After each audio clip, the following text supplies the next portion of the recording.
would like you to grab a blue hymnal from the pew and turn to hymn 665.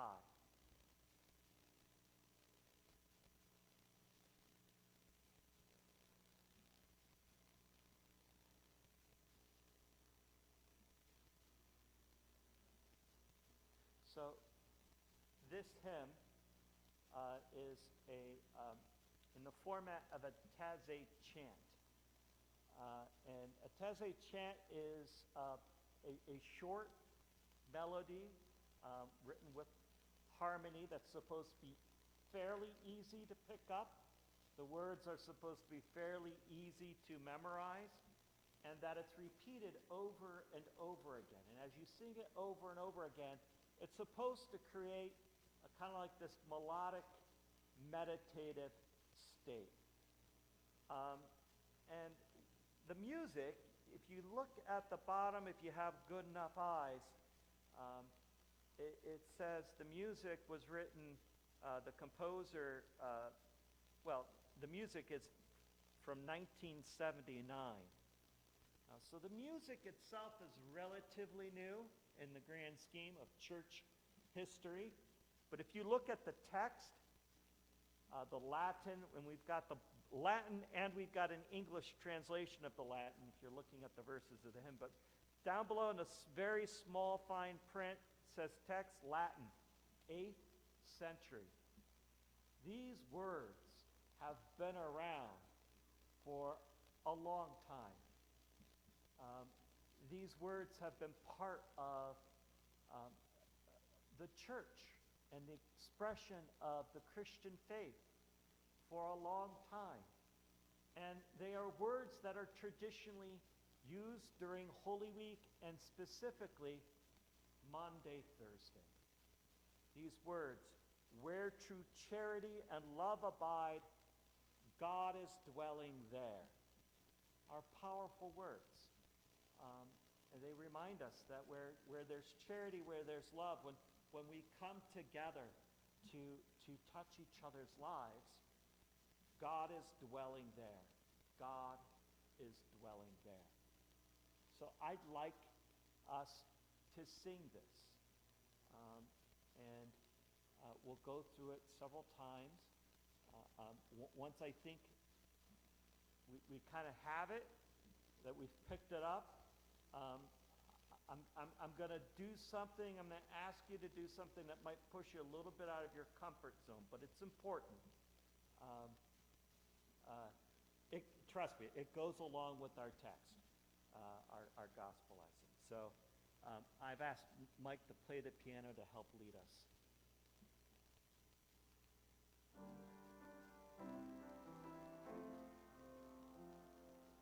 Where true charity and love abide, God is dwelling there. God is dwelling there. Where true charity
charity and love abide.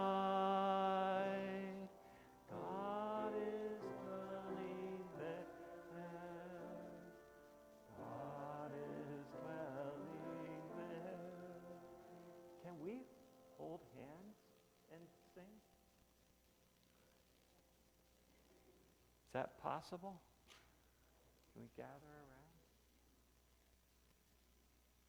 If you're not comfortable, that's okay. You don't have to. But Peter in our text says, Lord, you will never wash my feet. How about we drift towards the back and include them? Ray, if you could go back towards Joyce, we'll make, instead of a circle, a big long line. So Linda, go grab John's hand. Ray, you go. All right. Yeah, I was going to have it be romantic and have Ray. See if we can connect all of us. I know you folks online, it's a little difficult for you to join in this manner. But, all right.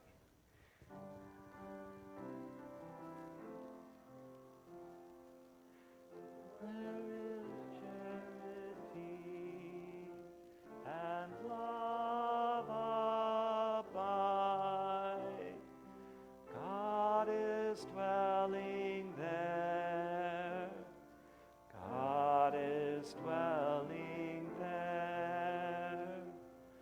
Where true charity and love abide.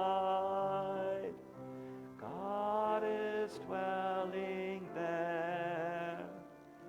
God is dwelling there. Where true charity and love abide. God is dwelling there. God is dwelling there. One more time. Where true charity and love abide. God is dwelling there.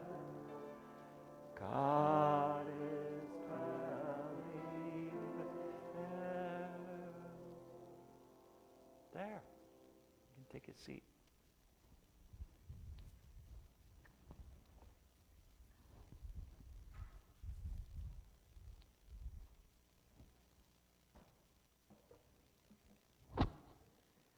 I know any of the folks joining us online this evening were not able to stand and hold hands with us. But when I was looking up this hymn and I wanted to put it in my ear as to the notes, how it sounds, I did a YouTube search because the hymns are always on YouTube. And there was one YouTube video of this hymn being sung with maybe 35, 40 people on a Zoom call, all the faces just tiled across like this. And it was a video made of people singing this together online during the pandemic. That these words, and it wasn't this Taizé chant, it was these 8th century words put to different music. I mean, they've been put to so much different music down through the centuries. But the people were singing together that as Christians, when we have needed to come together as community, especially community during times of hardship and difficulty, we have sung these words. And that's why it's such powerful words to sing on Maundy Thursday. Jesus knows that his disciples are going to go through hardship. They are going to be traumatized. They're going to watch Jesus be crucified.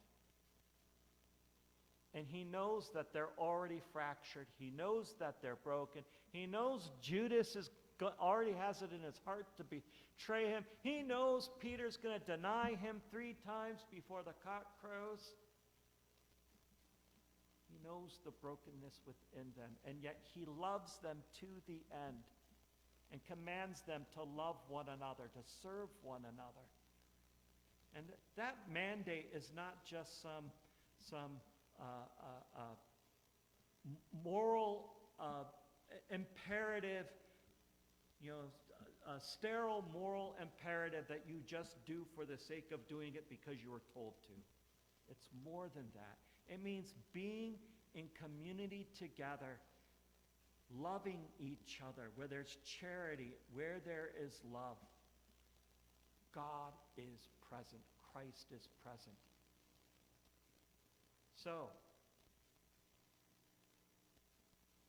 as we sang those words, did you not feel closer to one another than you did at the start of the sermon?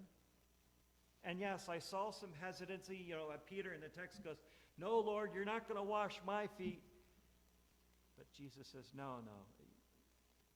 You'll eventually understand. But if you're going to be a part of me, you have to be a part of me. If we're going to be community, we really have to be community. We have to touch each other's lives. Yeah, sometimes we got to hold hands. We got to come together. But we've got to find every means possible to come together, including coming together online.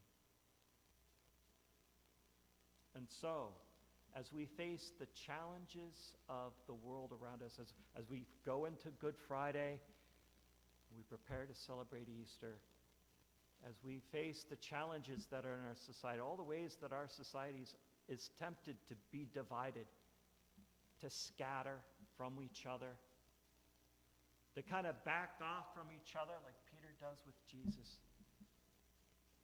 That as Christians, we're called to pull everybody in with true charity, with true love. And when we do that,